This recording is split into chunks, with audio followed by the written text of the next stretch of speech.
لیکن اتنی عظمتوں اور عزتوں والا مصطفیٰ، اللہ کو جہاں اپنے مصطفیٰ کی عزت عزیز ہے، وہاں اللہ کو اپنی توحید کا مقام بھی اتنا ہی پیارا ہے۔ مقام توحید اللہ کو اپنی عزت بھی پیاری ہے۔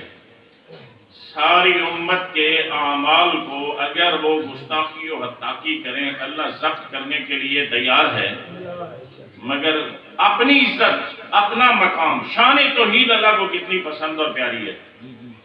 وہی مصطفیٰ وہ کس لیے تشریف لائے تھے؟ امت کی اصلاح کے لیے آئے تھے، لوگوں کی اصلاح کے لیے آئے تھے، لوگوں کو درس توحید دینے کے لیے آئے تھے، معرفت توحید کروانے آئے تھے، مقام ذات ہدیہ سے آشنا کروانے کے لیے آئے تھے، ہدایت کرنے کے لیے۔ اس مصطفیٰ کی ذات اقدس سے تو ممکن ہی نہیں ہے نا کہ شرک کا ارتکاب ہو۔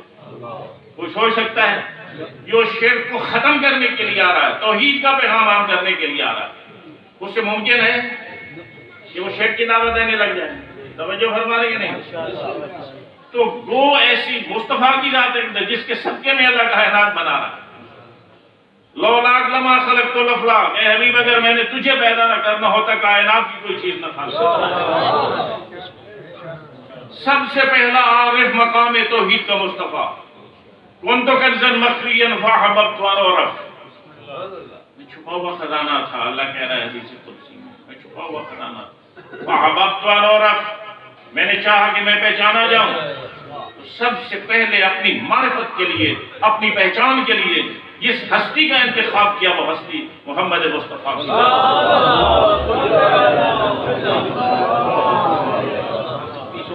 عظمتوں کے باوجود اللہ کو اپنا مقام توحید اتنا پیارا ہے۔ سورہ زمر کی آیت نمبر 65 میں ارشاد فرمایا، لَئِنْ أَشْرَكْتَ، اے میرے حبیب اگر تو نے بھی شرک کا ارتکاب کیا نا،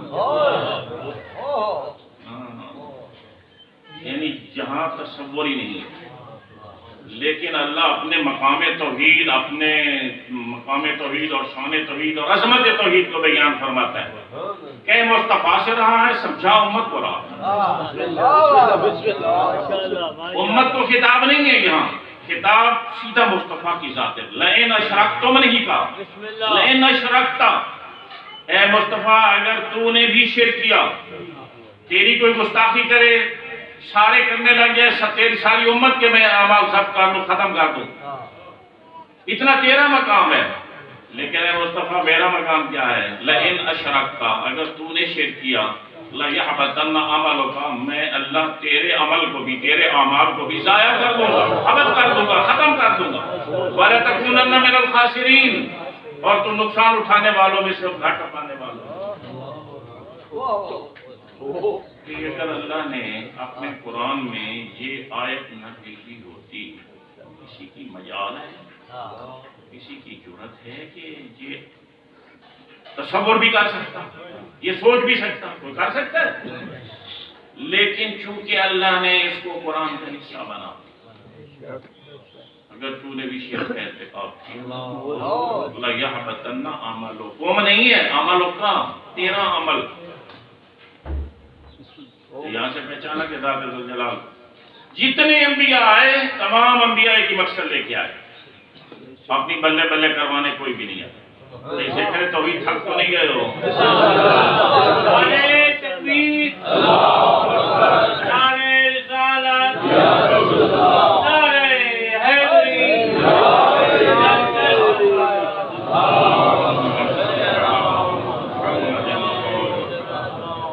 یہ میں اس لیے عرض کر رہا ہوں، سب سے اوپر تو اللہ کی ذات ہے نا۔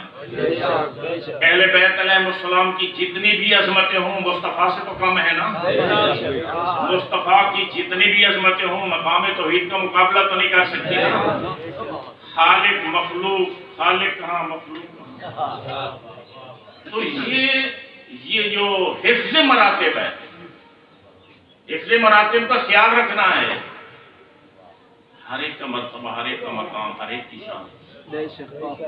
قرآن پاک میں اللہ نے کیا کہا؟ والذین آمنوا، ایمان والوں کی نشانی اللہ نے بیان کی۔ والذین آمنوا، جو ایمان والے ہیں، اشد حبا للہ، وہ سب سے محبت، بڑھ کے محبت اللہ سے کرتے ہیں۔ اس کے بعد پھر بھائی اللہ خالق ہے، وہ مالک ہے، وہ مصطفیٰ کو بھی خلق فرمانے والا ہے، وہ انوار قدسی، انوار اہل بیت علیہ السلام کا بھی خالق ہے، وہ خالق ہے، یہ مخلوق ہے۔ وہ پریورٹی، ترجیح، مقام و مرتبہ اور شان سب سے بلند تو ذات احدیت کا ہے۔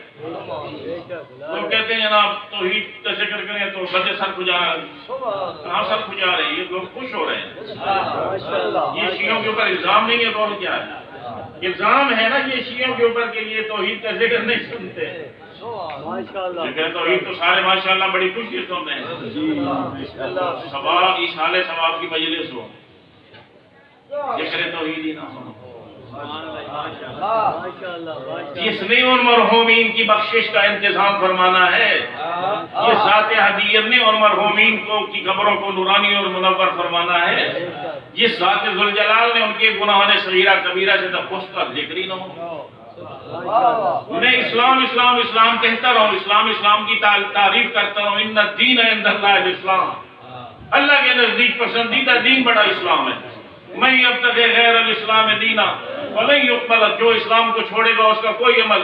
تعریفیں کرتا رہوں، اسلام کے مطابق زندگی نہ گزاروں۔ اسلام اسلام کھیلتا رہوں، اسلام اسلام کی تعریف توجہ نہیں فرما رہے۔ اہل بیت علیہ السلام کی میں تعریف، وہ لائق کی تعریف ہے۔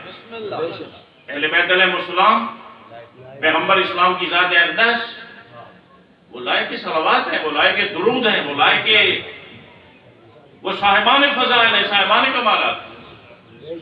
لیکن میں صرف مصطفیٰ کی تعریف کرتا رہوں، صرف اہل بیت علیہ السلام کی تعریف کرتا رہوں، تو کیا اہل بیت ہماری طرح ہیں؟ ہم کیا ہیں؟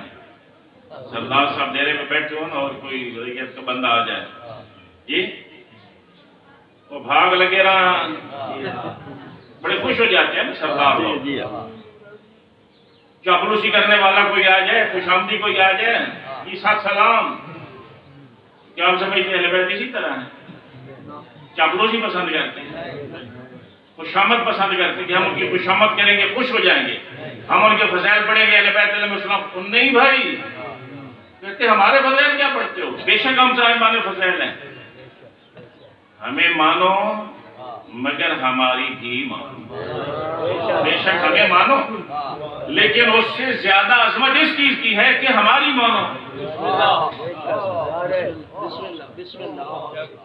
تو میں یہ عرض کر رہا ہوں کہ کوئی نبی نہیں آیا اپنی بلے بلے کروانے۔ قرآن سارا بھرا ہوا، سارا قرآن بھرا ہوا، آپ دیکھیں اٹھا کے پڑھ لیں، اس کی تلاوت فرما لیں۔ جو نبی آیا ہے اس کے آنے کا مقصد یہ تھا کہ لوگ اللہ کی مخلوق کو خالق کے ساتھ جوڑیں، اس کے بندوں کو معبود کے ساتھ جوڑیں، یہی ان کو مقصد۔ ما کان لبشر، قرآن کی آیت نمبر 79 سورہ ال عمران، ما کان لبشر ان یؤتیہ اللہ الکتاب والحکم والنبوۃ، کسی نبی کو یہ زیب نہیں دیتا۔ ترجمہ کروں کسی بشر، انسان، اللہ کے انبیاء انسان ہوتے ہیں، یہ بات بھی ابھی تک زیر بحث ہے کہ پتہ نہیں کوئی انسان ہوتے ہیں، یہ بھی ہمارے شیخ پر مصیبت ہے۔ بھائی اللہ کے انبیاء کیا ہوتے ہیں؟ انسان ہوتے ہیں۔ اگر وہ انسان نہ ہوں تو اپنی امتوں کے لیے وہ رول ماڈل نہیں بن سکتے۔ بن سکتے ہیں؟ نہیں بن سکتے، نمونہ عمل ہی نہیں بن سکتے۔ فرشتہ آئے، وہ تو کہتے تھے، نبی بھیجے گئے تو ان کی امتیں کہتی تھی لولا نزل علینا من الملائکہ، اللہ نے ہماری طرف فرشتوں کو نبی بنا کے کیوں نہیں بھیجا؟ ان کی تو یہ ڈیمانڈ تھی کہ فرشتے ہماری طرح نبی بنا کے بھیجیں، مگر اللہ نے کہا میں نبی فرشتوں کو نبی بنا کے بھیجوں تو وہ تمہارے لیے رول ماڈل نہیں بن سکتے، وہ تمہارے لیے اسوہ کامل نہیں بن سکتے، کیونکہ وہ لطیف جسم رکھنے والی مخلوق ہے تو ان سے تو گناہ سرزد نہیں ہوتا۔ ایسوں کو بھیجوں گا جو انسان ہوں گے، جن کے اندر غرائز نفسانی ہوں گے، جن کے اندر جذبے سارے موجود ہوں گے، لیکن اللہ کی عظمت کو سامنے رکھتے ہوئے گناہ نہیں کریں گے۔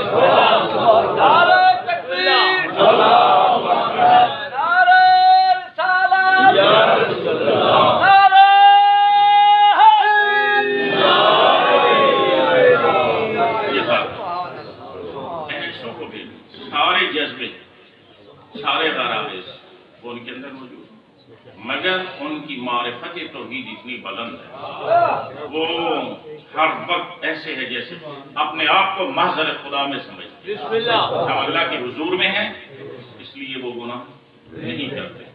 میں مثال دیا کرتا ہوں، پیدائشی اندھا 50 سال عمر ہو جائے اور وہ جناب سینے پہ ہاتھ مار کے کہے کہ میں وہ ہوں کہ جس نے 50 سال میں آج تک کسی غیر محرم عورت کو نہیں دیکھا، تو یہ کمال ہے؟ کمال تو تب ہوتا جب تیری آنکھیں ہوتی، حسن کے جلوے تیرے سامنے ہوتے، پھر تو اپنی نگاہوں کو چھپا دے سکتا۔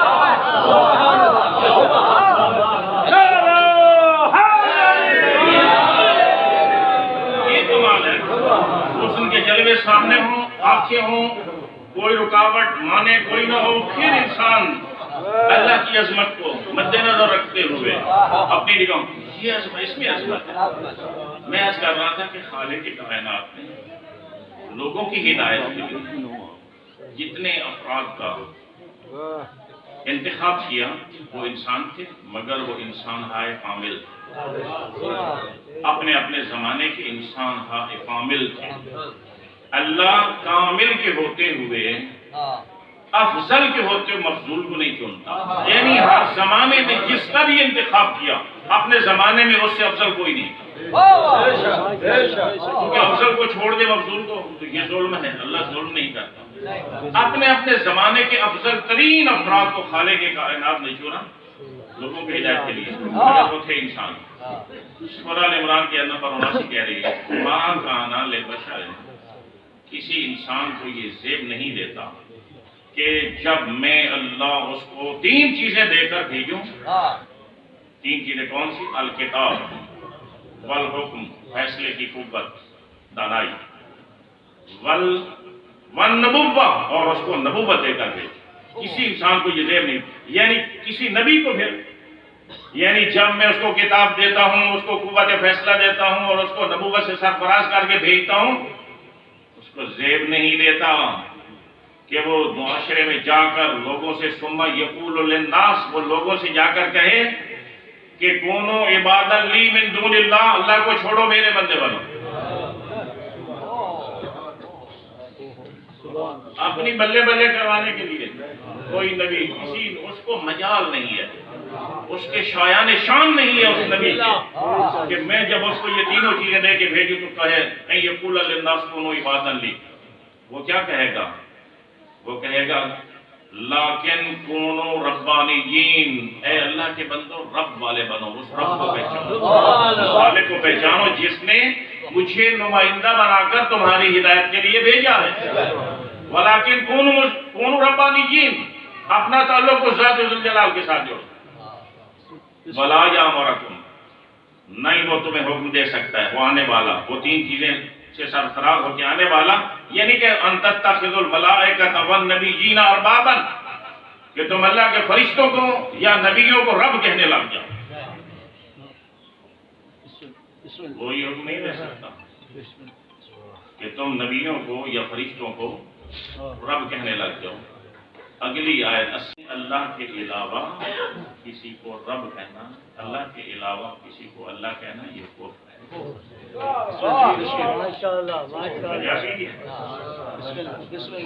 صلوات پڑھیں ایک دفعہ محمد۔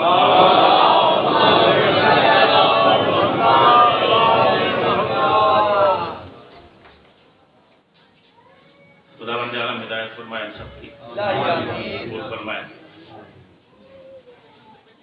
ایک آیت، پورا قرآن ہی خوبصورت ہے،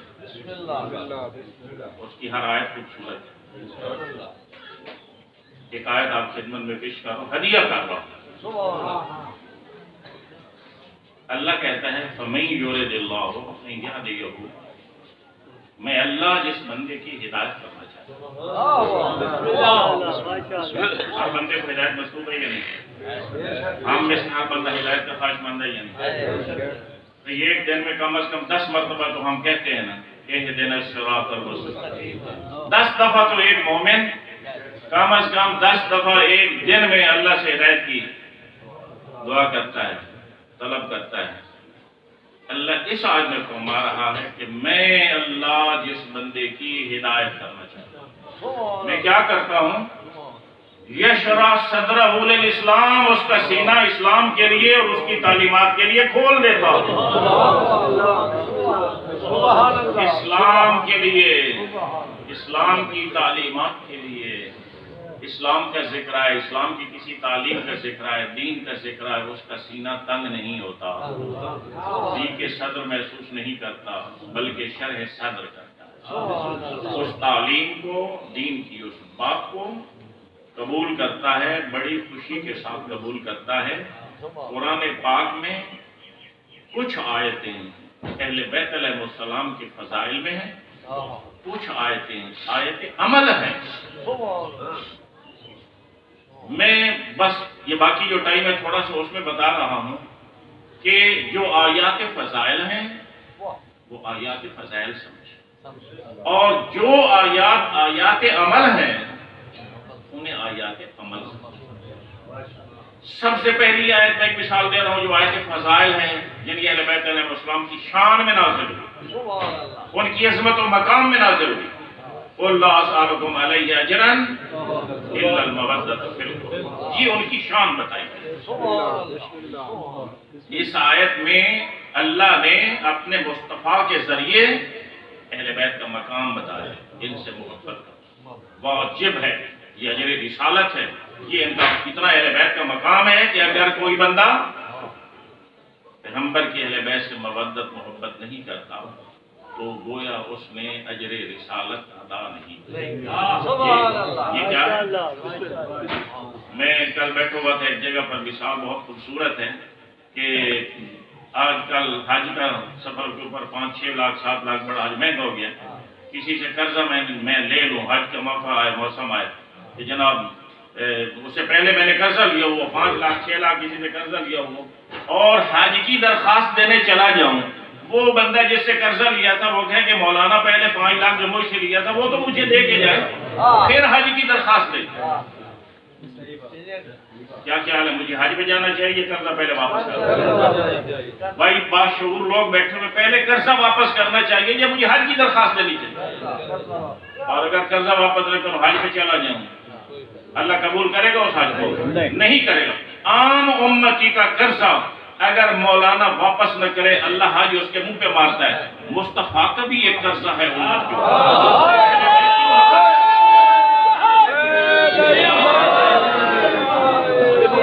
محبت اہل بیت ہے، قرض ہے، پوری امت کے ذمہ قرض ہے جو ادا کرنا ہے۔ نعرہ تکبیر، نعرہ رسالت، نعرہ حیدری، کی صحت و سلامتی کے لیے بلند تر صلوات۔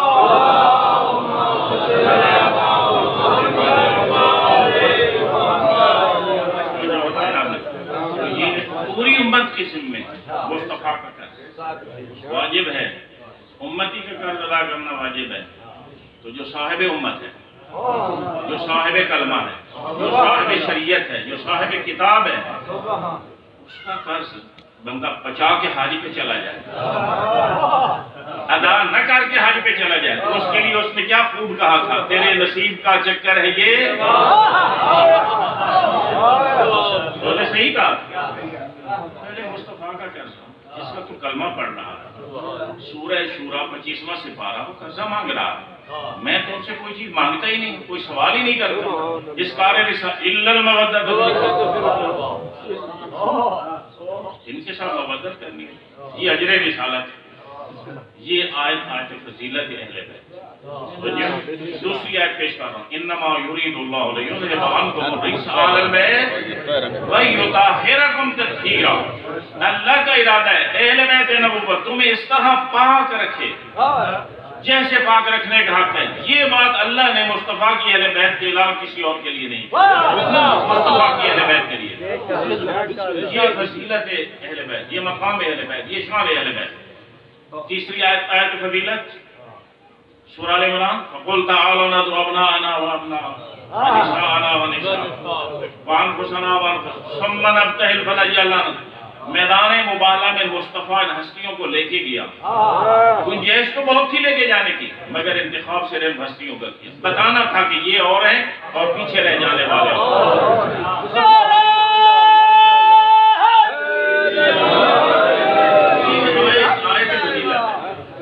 یہ آیت فضیلت ہے، شان اہل بیت کے لیے. اگر اجازت دیں تو آپ آیت عمل کرو. اطیعوا اللہ و اطیعوا، اے ایمان والو اللہ کی اطاعت کرو، رسول کی اطاعت کرو اور اولی الامر کی اطاعت. ہے یا نہیں؟ ہم ساری زندگی اس سٹیج پہ اولی الامر کا تعارف کرواتے رہے. یہ بات بدلے پڑھے لکھے لوگ سارے اولی الامر کون ہے، اولی الامر کی شان، اولی الامر کا مقام. اللہ نے یہ آیت اولی الامر کی شان بیان کرنے کے لیے نہیں بھیجی، ان کی اطاعت کے لیے. اللہ نے کہا ان تم مانو، ان کی اطاعت کرو. اللہ کی اطاعت کرنی ہے، رسول کی اطاعت کرنی ہے، اولی الامر کی اطاعت کرو. اولی الامر تو شناختہ شدہ ہیں، وہ تو معلوم ہے کہ کون ہے اولی الامر. اللہ جن کی اطاعت کا حکم دے گا وہ مجھ جیسے گناہگار ہوں گے، وہ مجھ جیسے خطاکار ہوں گے. پھر یہاں سے خود پتہ چل رہا ہے کہ اولی الامر کو صاحب عصمت ہونا چاہیے، نہیں ہونا چاہیے. اطاعت مطلقہ کا حکم دیا ہے اللہ، مگر یہ آیت فضیلت نہیں میرا دوست. کراچی کے گالے میں انہوں نے پورا محرم اشرا پڑھا. اس کتاب میرے پاس موجود ہے لائبریری میں، اور اس کتاب کا نام اولی الامر کون، یعنی 10 مجلسوں میں اولی الامر کا تعارف کروایا. بڑی سخت میں بات کر رہا ہوں، ابھی تک نعرے لگاتے ہیں تو اب بھی غور سے سنتے. اللہ نے یہ آیت اولی الامر کی شان اور اس کا مقام بیان کرنے کے لیے بھیجی ہے، اس آیت کے اوپر عمل کرنے کے لیے. اطاعت اولی الامر کی اطاعت کا حکم دیا، ان کی مانو، ان کی مانو، ان کی اطاعت کرو، ان کی پیروی کرو، ان کی فرما برداری کرو، ان کے نقش قدم پہ چلو. آیت عمل کو ہم نے آیت فضیلت سمجھا. یہ ایک میں نے پڑھی، دوسری اور پڑھ قسم ہو جائے گی. اگلی جائے کیا فرمایا؟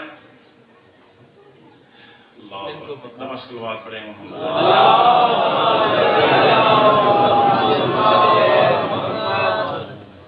یا ایھا الذین آمنوا اتقوا اللہ، اے ایمان والو تقوی اختیار کرو. وَكُونُوا مَعَ الصَّادِقِينَ، ہو جاؤ سچوں کے ساتھ. یہ آیت عمل ہے، آیت فضیلت نہیں ہے. اگر ہم ساری زندگی سچوں کا تعارف کرواتے ہیں، وہ تو معلوم ہے کہ سچے کون ہیں. میدان مبالا میں پتہ چل گیا، میدان مبالا میں پتہ چل گیا کہ سچے کون ہیں. وہ تو پتہ چل گیا، وہ شناختہ شدہ ہے، ان کی اب تو پہچان کی ضرورت ہی نہیں. معلوم ہے کہ یہ صادقین، مگر اللہ نے کہا یہ صادقین ہیں، تمہیں کیا حکم ہے؟ کونوا مع الصادقین، ان کا ساتھ دینا ہے، ان کے ساتھ ہونا ہے. تم نے اللہ نے حکم دیا سچوں کے ساتھ ہو جاؤ. بندہ جہان کا کوڑا ہو اور کہے کہ جناب میں ہوں، خیر بھائی یہ تھوڑا سا ہمیں سوچنے کی ضرورت ہے. اب مشکل مجلس میں پڑھ رہا ہوں، یہ آخری 10 منٹ کی.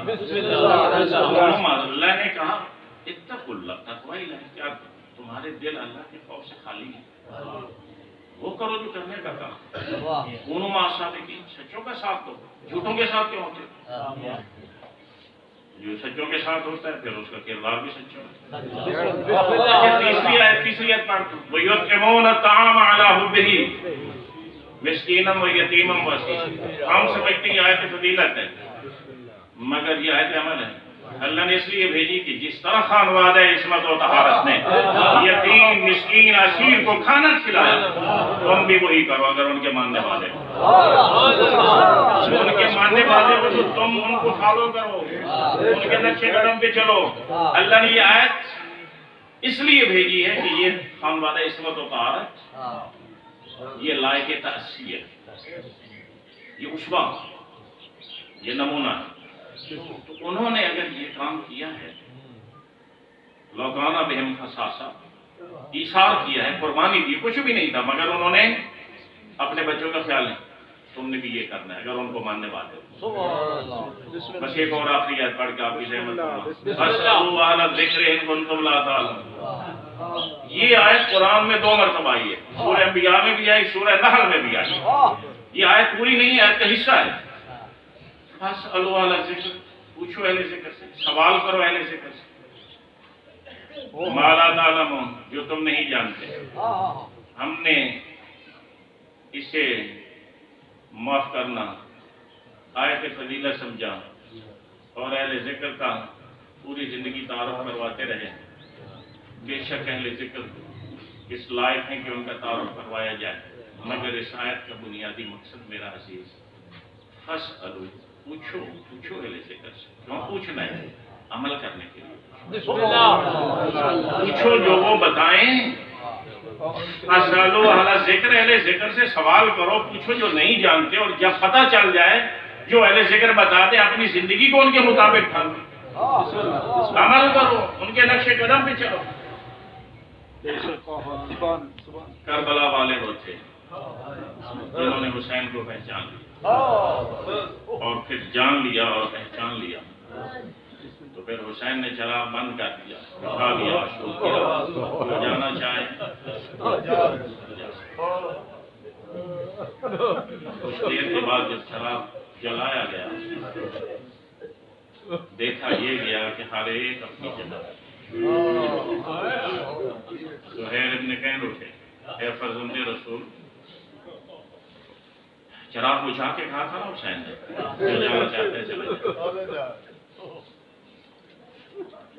ممکن ہے روشنی میں اجالے روشن محسوس کریں، حیا مانے حسین نے دل کو راستہ کھول دیا، خیمے کا پردہ اٹھا دیا، اصحاب سے بھی کہا یہاں تک ہے کہ اپنے اہل بیت سے کہا، اے اولاد عقیل، تمہارے لیے مسلم کی قربانی کافی ہے۔ اے اولاد عقیل، تمہارے لیے مسلم کی قربانی کافی ہے۔ جانا چاہوں گرادار جب دوبارہ چراغ روشن، ایک ایک صحابی اٹھ کے اپنی وفاؤں کو غیر لیکن اے فرزند رسول، یہ تو ایک جان ہے، 70 مرتبہ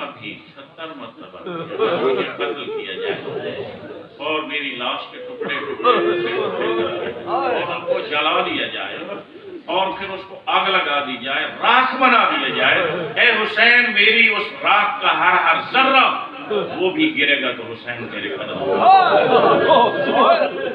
ایک جان ہے، 70 جانے بھی ہم کو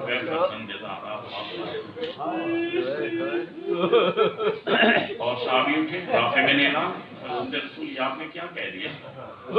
آپ کو چھوڑ کے چل جائیں، قیامت کے دن آپ کے جد کو کیا منہ دکھائے؟ آپ کے جد کو کیا منہ دکھائے؟ ازادہ میں یہ کربلا والے تھے، اور بس ایک جملہ شہزادہ علی اکبر، ابھی شہزادہ علی اصغر کا ذکر ہو رہا تھا، میں سوچ رہا تھا کہ کیا بیان کروں، تو میں نے سوچا چھوٹے بھائی کی شہادت کا ذکر کیا میرے برادر مکرم، 2-4 جملے بڑے بھائی کی عظمت، اسماعیل کو لے کے جا رہے تھے، تو جناب اسماعیل نے اپنے باپ ابراہیم سے چند وصیتیں کی تھی، ان میں سے ایک وصیت یہ تھی جو ہم عید قربان کے خطبے ہیں نا، وہ وصیت اس میں موجود ہے، جب خطبہ پڑھا جاتا ہے نا قربانی کی عید کا، اس میں ایک لفظ ہے، اے بابا، یا بتا، اے میرا بابا، فلا تزنو شعبک بالدم، بابا تو نے ذبح کرنا ہے، میں نے ہونا ہے، تو نے ذبح کرنا ہے، میں نے ہونا ہے، میں تیار ہوں، لیکن بابا تھوڑا سا اپنے لباس کو سنبھال کے رکھنا، اپنے کپڑوں کو سنبھال کے رکھنا، کہیں تیرے کپڑوں کے اوپر میری گردن کا خون نہ لگے، لا تزنو شعبک بالدم، اپنے کپڑوں کو میرے خون کے ساتھ آلودہ نہ ہونے دے۔ ابراہیم نے پوچھا کیوں میرا لال؟ ہاں کہیں اماں نہ دیکھ لیں، کہیں اماں نہ دیکھ لیں، کہیں حاجرہ کی نگاہ میرے خون پہ نہ پڑے، میرا خون دیکھی مجھے مر جائے، اللہ آپ کے یہاں سے قبول کرو۔ میں کہتا ہوں عزادارو خون تو نہیں دیکھا خون تو نہیں دیکھا، لیکن کچھ عرصے کے بعد اسماعیل کی گردن چھری کا نشان دیکھا۔ پوچھا میرا اسماعیل میرا لال یہ تیری گردن پہ نشان کیسے؟ ماں مجھے بابا میدان مینا میں لے گئے، مجھے لٹایا، چھری یہاں رکھ کے چلائی۔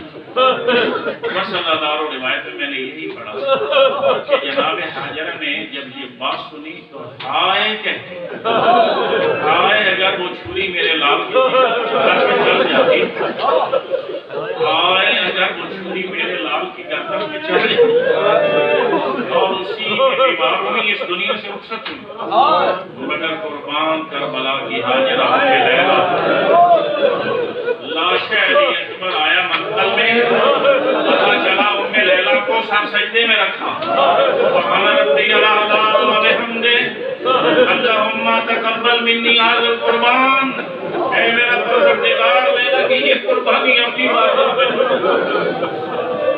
اللہ کے آنسو قبول فرمائے۔ یہ عظیم شہزادہ ہے، عظیم شہزادہ، ہم شکل پیغمبر شہزادے کی شہادت کی تین خصوصیات ایسی ہیں کہ جو مقتل کے کسی اور شہید کی تھی۔ پہلی خصوصیت شہزادہ علی اکبر کی شہادت کی کیا ہے؟ پہلی خصوصیت یہ ہے کہ حسین نے جس مجاہد کو رخصت کیا بس رخصت کر دیا، مگر واحد مجاہد اور واحد شہید کربلا کا علی اکبر ہے، جب رخصت کیا ہاتھ دعا کے لیے اٹھے، اللہم اشہد علی ہؤلاء اے اللہ گواہ رہنا کسی شہید کو رخصت کرتے وقت حسین نے اللہ کو گواہ نہیں بنایا، علی اکبر کو رخصت کرتے وقت اللہ کو گواہ بنایا۔ اللہم اشہد علی ہؤلاء القوم قد برز الیہم غلام اشبہ الناس خلقا وخلقا ومنطقا برسولک، اے میرا پروردگار اب اس قوم جفا کی طرف میں وہ شہزادہ بھیج رہا ہوں جو بولنے میں، جو کردار میں، جو گفتار میں، جو شکل و صورت میں، جو چلنے میں تیرے نبی کی شبیہ۔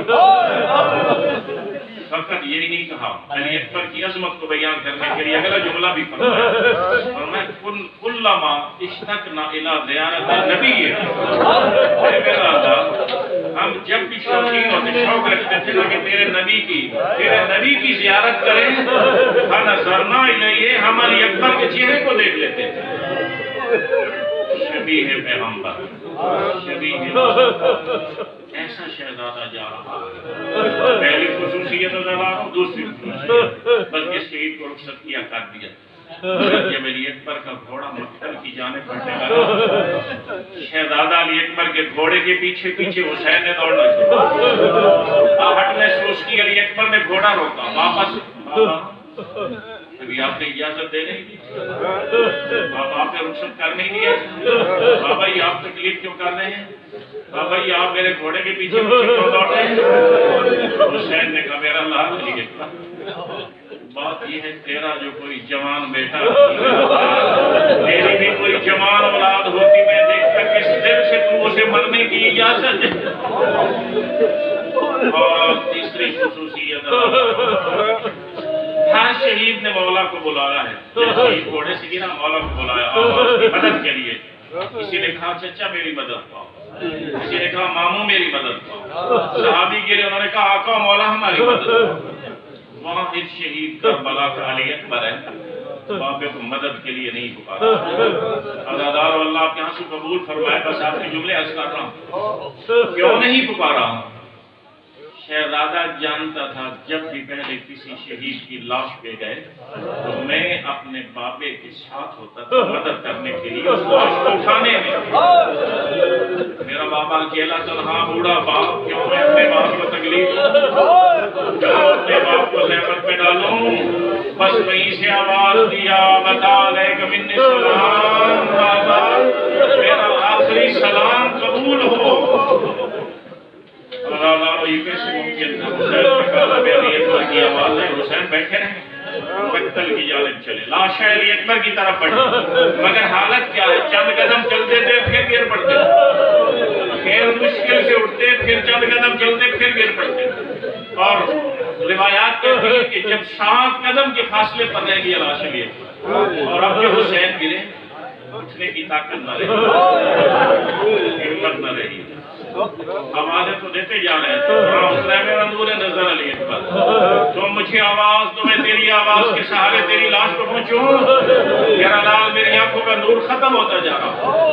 صاحب مدارج النبوہ لکھتا ہے یہ 7 قدم کا فاصلہ حسین نے کیسے طے کیا؟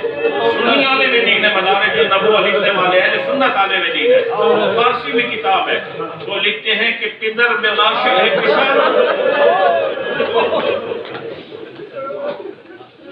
زانوں میں زانوں رسید، جس طرح چھوٹا بچہ اپنے گھٹنوں اور پیٹ کے بل چلتا ہے، اس طرح حسین اپنے بیٹے کی لاش پر پہنچے، وَوَضَعَ خَدَّهُ عَلَى خَدِّهِ، علی اکبر کے رخسار پہ اپنے رخسار پر رکھا اور بیٹھ کرنے شروع کیے، اگر دنیا بعدک لفراغ، اے میرا لال اب تیرے بعد حسین جی کے کیا کرے؟